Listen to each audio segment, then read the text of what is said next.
आपने double engine की सरकार की बात कही, लेकिन उसी सरकार पर 40% कमीशन का भी आरोप लगता है। तो एक तरफ है 40% कमीशन, दूसरी तरफ है डबल इंजन सरकार। जनता कंफ्यूज होगी। अब क्या कहेंगे आप? देखिए, ये बिल्कुल निराधार आरोप है कहीं पर भी, और ये आरोप जब से हमारी सरकार बनी है तब से लगते हैं। कहीं पर भी किसी भी एक केस के अंदर ये सिद्ध नहीं हो पाया है। ऐसा नहीं है कि कंप्लेंट्स नहीं हुए, ऐसा नहीं है कि एफआईआर नहीं हुए, और ऐसा नहीं है कि कोर्ट के सामने मामले गए हैं। कहीं पर भी कोई आरोप सिद्ध नहीं हो पाया। एक कांग्रेस के करप्शन को छिपाने के लिए कांग्रेस ने उल्टा चोर कुटवाल को डांटे, इस उक्ति को सही ठहराते हुए हम पर आरोप चिपकाने का प्रयास किया है। कर्नाटक की जनता इसको बहुत अच्छे तरीके से जानती है, और चुनाव आने दीजिए, दूध का दूध पानी का पानी निश्चित हो जाएगा। सुधीर जी, मैं सिरे से ये आरोप को खारिज करना चाहता हूं। कहीं पर भी ऐसा नहीं हुआ है। ये आरोप केवल और केवल अपनी एटीएम पॉलिसी को छिपाने के लिए कांग्रेस ने बनाया है। कांग्रेस ने कर्नाटक को दिल्ली के खजाने भरने का एटीएम बनाकर रखा था। इसमें से पहली बार कर्नाटक मुक्त हुआ है। अमित जी, एक और सवाल जो पूरे देश में भी डिस्कस हो रहा है, कर्नाटक में भी हो रहा है, कि जिस तरीके से इस बार आपने पूरा रीशफल कर दिया अपनी पार्टी में, जो आपने टिकट डिस्ट्रीब्यूशन किया है, 18 एमएलएज के आपने टिकट काटे, उसमें से कई सीनियर पूर्व मुख्यमंत्री, पूर्व उप मुख्यमंत्री, उनके टिकट आपने काट दिए। 52 नए फेसेस आप लेकर आ रहे हैं। इससे पहले आपने यही गुजरात में भी किया था, हालांकि गुजरात में इससे कहीं ज़्यादा किया था। तो क्या आप गुजरात वाला मॉडल ही यहाँ पर इम्प्लीमेंट कर रहे हैं? सुधीर जी, कोई मॉडल नहीं होता है। हमारी पार्टी की आंतरिक निरीक्षण की क्षमता आज भी हमने बनाए रखी है। सत्ता पर आने के बाद भी हम आत्मचिंतन करते हैं। एक तो पीढ़ीगत बदलाव होते हैं, जनरेशन चेंज के कारण बदलाव होते हैं, और दूसरे काफ़ी सारे मुद्दों को कंसिडर करके बदलाव होता है। मगर भारतीय जनता पार्टी हमेशा बदलाव में मानती है, और मैं ऑन द कॉन्ट्ररी कहना चाहता हूं कि बाकी राज्यों के कंपैरिजन में कर्नाटक में कम बदलाव हुआ है। हर जगह हम बदलाव करते हैं। चुनाव प्रचार इज ऑल अबाउट ऑप्टिक्स। वो लोग उसको किस तरीके से देखते हैं? अब बिल्कुल चुनाव से पहले आपने इन लोगों की टिकट काटी और ये कांग्रेस में चले गए। कांग्रेस इसको अपनी एक बहुत बड़ी उपलब्धि मान रही है। जिस कम्युनिटी से ये आते हैं, अब ये कहा जा रहा है कि वो कम्युनिटी आपके हाथ से निकल जाएगी।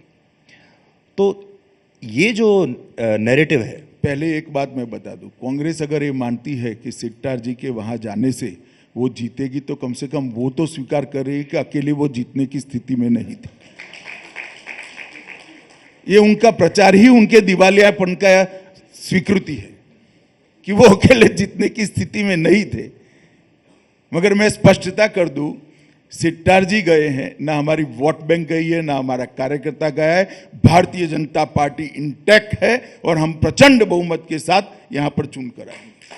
लेकिन आपने जो ये टिकट काटे, इसके पीछे क्या रीजन था? क्या ये टेंटेड थे, ये डेडवुड थे? हमने ये कभी नहीं कहा परिवारवाद था। ऐसा है, हमने कभी नहीं कहा टेंटेड थे। कई सारे चीज़ों को, कई सारे फैक्टर को मिलाकर पार्टी निर्णय करती है, और मैं मानता हूं इसको सार्वजनिक नहीं करना चाहिए। जिनको टिकट नहीं मिला वो भी सम्मानीय कार्यकर्ता हैं, और पार्टी में से उचित स्तर से उनसे बातचीत भी होती है कि क्यों टिकट काटा गया, क्या रिक्वायरमेंट थी। कई बार नया ब्लड भी लाना होता है, जनरेशन चेंज भी करना पड़ता है। कई बार कुछ मुद्दे होते हैं जिसके कारण टिकट नहीं दे सकते हैं, परंतु ये पार्टी के आंतरिक मूल्यांकन का ही सवाल है। इसको कोई टेंटेड था इसलिए काटा है, ऐसे नहीं सोचना चाहिए। मतलब बंद कमरे में आपने उनको समझा दिया था कि क्या इश्यूज हैं? नहीं, वो प्रक्रिया, ये डेमोक्रेटिक पार्टी है। सालों तक कोई कार्यकर्ता काम करता है और उसको चांस नहीं दे रहे, तो इसके पहले बात तो करेंगे ना। हम राजीव गांधी की तरह एयरपोर्ट पर वीरेंद्र पाटिल को जैसे बदल दिया था, ऐसे नहीं बदल सकते हैं कि कल से वीरेंद्र पाटिल मुख्यमंत्री नहीं है। ऐसा हम नहीं कर सकते हैं। जी, इस पर मैं आऊंगा। एक आपने बदलाव देखा होगा, इस बार दो चीज़ें देखने को मिली। एक तो आपने जिन लोगों का टिकट काटा, बीजेपी तो बड़ी अनुशासित पार्टी मानी जाती है, अनुशासित कार्यकर्ता माने जाते हैं, उन लोगों का टिकट के लालच में कांग्रेस में चले जाना, ये थोड़ी अजीब सी बात है बीजेपी के लिए। दूसरा, बीजेपी की सरकार पर भ्रष्टाचार का आरोप लगना, बाकी सब आरोप लग सकते हैं, पोलराइजेशन, हिंदू मुसलमान, लोगों को बहुत तरह के आरोप, लेकिन भ्रष्टाचार का आरोप 40% वाला, और दूसरा आपके लोगों का कांग्रेस में चले जाना टिकट के लालच में, ये दो अनयूजुअल चीजें हैं। देखिए, कई बार भारतीय जनता पार्टी के कई नेता पार्टी छोड़कर गए हैं, कोई पहली बार नहीं है। पार्टी जब कठोर फैसले लेती है तो कोई उसको हजम कर पाता है, कोई नहीं कर पाता है।